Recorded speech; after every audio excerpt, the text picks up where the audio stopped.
Federal investigators apparently have secured a key witness against Sean Diddy Combs.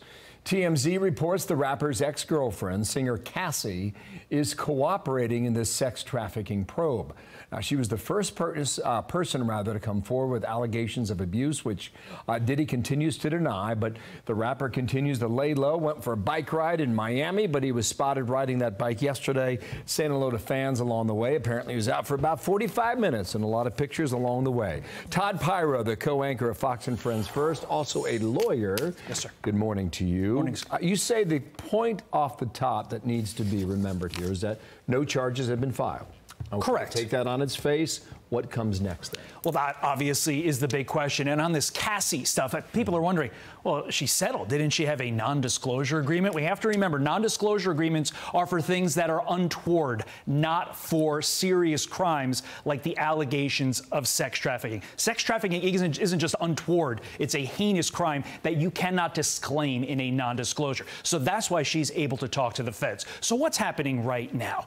They want an airtight case because you're not going up against Todd Piro with no resources. You're going up against Diddy. He's got hundreds of millions of dollars to defend himself. They need to make sure that this case is as airtight as possible. And as well, Bill, you have to remember, a lot of the characters that you would be putting on the stand in a case like this, let's not say they're probably not the Harlem Boys choir. They themselves have credibility issues. So you want to make sure every I is dotted, every T is crossed, and then you get the full range of every possible witness you can get into that complaint, because right now, it does look bad for Diddy, but you have to make sure if you're the feds that is airtight. So to that point, celebrity reaction to the mansion raids. Okay, so 50 Cent said they don't come like that unless they got a case. And then this one from Aubrey O'Day. Respectfully, I've been telling y'all this for 2 decades, and did anyone listen? No. And then Suge Knight says he's got a warning.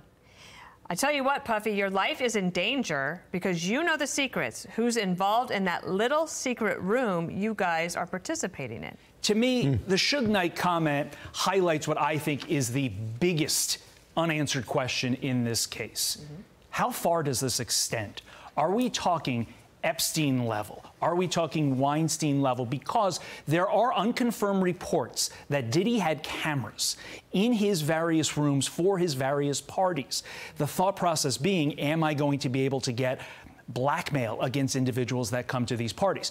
You're doing that not for, again, the Todd Piros of the world. You're doing that for real famous and very powerful people. So that's why Suge's comment is so fascinating. As for the other 2 comments, yes, Aubrey O'Day probably told a lot of people, but, you know, me telling you at a cocktail party is a lot different than speaking down under oath to the feds. And you have to realize that.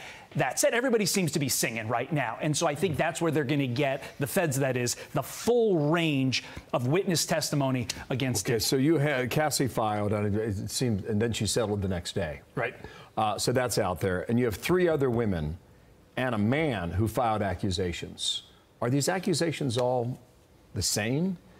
Are they similar? They are similar. They obviously result from a different nexus of action. You know, there aren't necessarily the same event all 4 times by your count, but they all go for around the same thing. And so the question becomes, how credible are those 4, but how far does it extend? I think it extends way beyond the 4 if I'm sort of reading the tea leaves, but we won't know that until the feds finish their investigation. You have to think, though, if they are going in guns blazing, literally like they did at these mansions, they have to feel confident that they have a lot more than just these 4. Some are saying that was over the top in all this video. If I'm the defense, I absolutely play that angle. 1, it's off the top. 2, why did you coordinate with the media? You're tainting the jury pool by doing that. You're making my client guilty right off the bat. And then 3rd, the big defense thing is that credibility issue. If I'm the defense, I'm focused on those 3 things.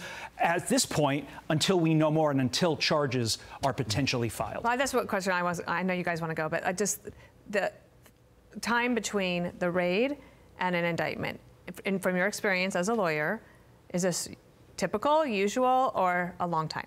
I mean, could be long, could be short. It was pretty short with regard to another mansion raid in South Florida. Right. I'll leave it at that. But it could be long. In this case, keep in mind that in the Trump case, there is a presidential election they're trying to speed up for. There's no rush in this Diddy case. Yeah.